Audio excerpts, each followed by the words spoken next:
I was unfortunate. I was forced to adopt that boy, although I never wanted to. Want to study well and become famous, do you know? You aren't one of us, so stay in your limits. Vedant does not cry anymore, despite the abuse.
Hi, I'm Mary Silla Kelaton with the Midday News. Minister for Education and member for Bundi, Jimmyuro, has passed away. The Member of Parliament was part of the delegation attending to an organized work commitment in the East Sepik province when he met his fate. The media, who had traveled to provide coverage of the government delegation's visit, reported that Minister Uguro passed away in the early hours of this morning. This newsroom is yet to establish the cause of his death. Minister Uguro, who was a 7th member of the Pangu Party, was elected to office for a second term in the 2022 national general elections representing the people of Bundi in Madan province. His body was scheduled to be flown into Port Moresby at midday today. 9 remandees escaped from the Buin police station cells in South Bougainville over the weekend by removing the cell doors, prompting an urgent appeal from the local police to communities for assistance in reporting sightings or information regarding the escapees. Buin Police Station Commander Inspector John Popui emphasized the importance of cooperation with law enforcement and urged residents not to take matters into their own hands. While the general law and order situation remains stable, the incident highlights ongoing challenges faced by authorities in maintaining security in the region. Residents are urged to remain vigilant and report any suspicious activities to the police promptly. Over 500 security personnel were paid state of emergency allowances, with remaining 400 personnel yet to have their money deposited into their account this week. The remaining payments are mostly for NCD personnel for whom the Department of Finance and Bank of South Pacific are processing payments at present.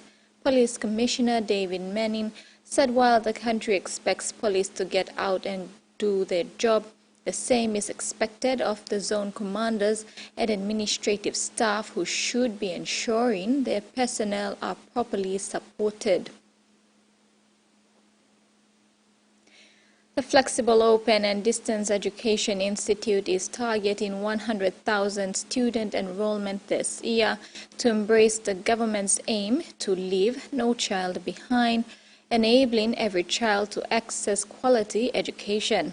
Food and Inclusive Education Division First Assistant Secretary Andrew Ngobe said this during the 2024 academic year staff orientation at the Ford headquarters on Friday. Ngobe said that achieving the targeted enrollment figure is through the collective effort of the Ford staff. He said Ford is another pathway for students to further their education, therefore tutors and course books must be upfront with work to ensure quality is delivered this year.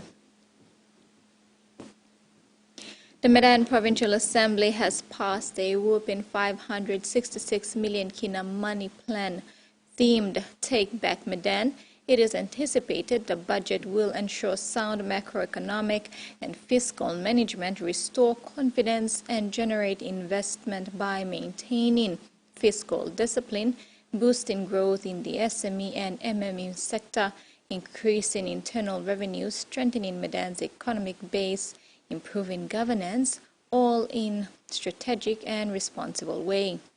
In the breakup, internal revenues estimated at 186 million kina, triple that of 2023 because of a collection of natural resource benefits, for example, fishing, lending fees and mining royalties. Total grants to Madan provincial government says a 9 million decrease from 2023 to 295 million kina in 2024. The governor said the reduction is because the 2023 PIP projects were not implemented in the fiscal year, hence the government withdrew the unused funds. He hopes that this year they can draw progress in planned projects and programs that were not implemented in 2023. And in regional news, the Australian Parliament is back today after the summer break, and top of the agenda is the government's changes to Stage 3 tax cuts. The legislation will take effect from July and provide more relief to low and middle income earners.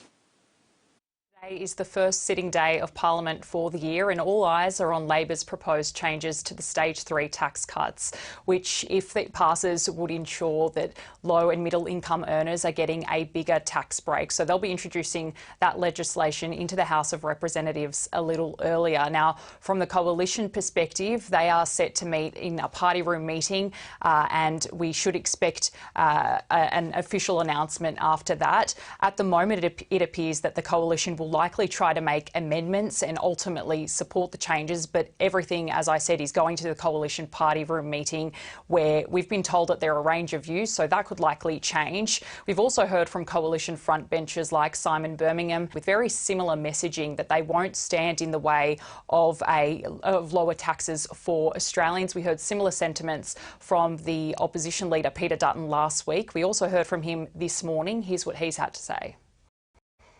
It's clear that this is the most egregious breach of trust and promise by a Prime Minister in recent history, and I think most Australians are still shell-shocked by the fact that we have a Prime Minister who has looked the Australian public in the eye and completely told a lie to them, and I think Australians won't reward that. Now, we know that one of the main issues that is playing on the minds of both the Coalition and the government is the Dunkley by-election. Now, as you heard Peter Dutton there, he is trying to tout this idea of, or focus on this idea of a broken promise, but Labor polling is showing that 2/3 of people, of Australian voters, are in support of these changes, and many of the Coalition electorates will have big beneficiaries from these tax changes. We did hear from Prime Minister Anthony Albanese also this morning. Here's what his message to the Liberal Party was. I note the various reports today saying that the Liberal Party has changed its position on Stage 3 tax cuts.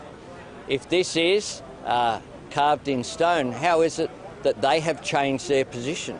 If they are fair income, then their response must be to not only oppose what we are putting forward with our legislation we'll introduce today, but to promise to roll it back. Unless they do that, then it's all just wind. It's all just politics. As for the Greens, they say that they've indicated that they're willing to negotiate. They say that this hasn't fixed the unfairness of the tax system, and they'd like to leverage more for low and middle income earners.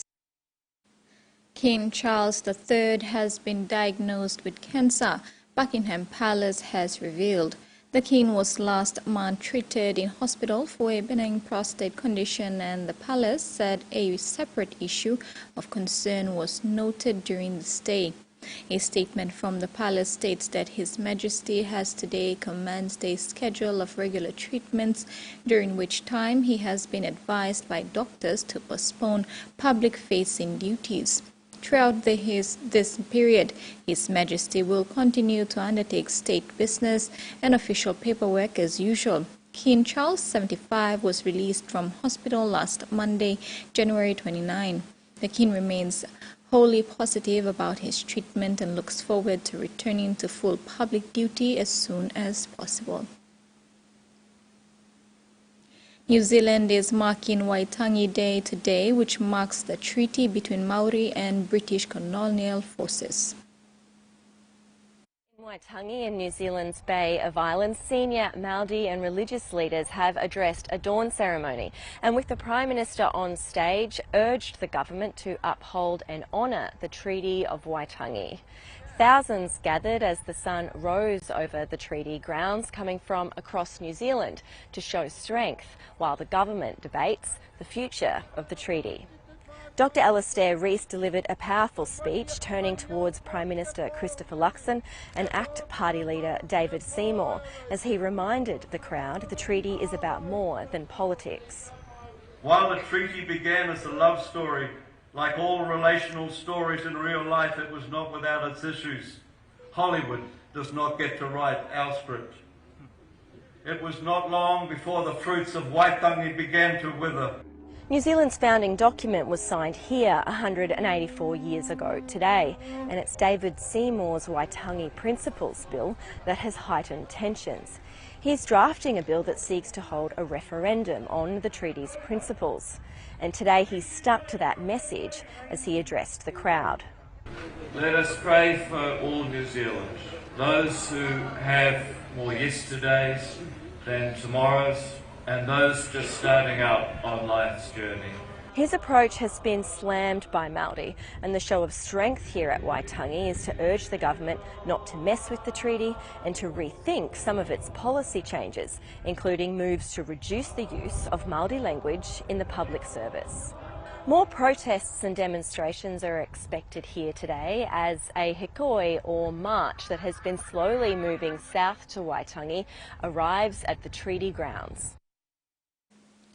In sports, the PNG Kickboxing Federation is preparing for another amateur kickboxing event, the Highlands Regional Kickboxing Championship, set for March 16 to 17, 2024. The event will be held in Wabeg Town, Enga Province. Provinces in the Highlands region are preparing to attend with fighters in the male and female divisions. This is a lead-up match for the World Cup in Spain end of this year.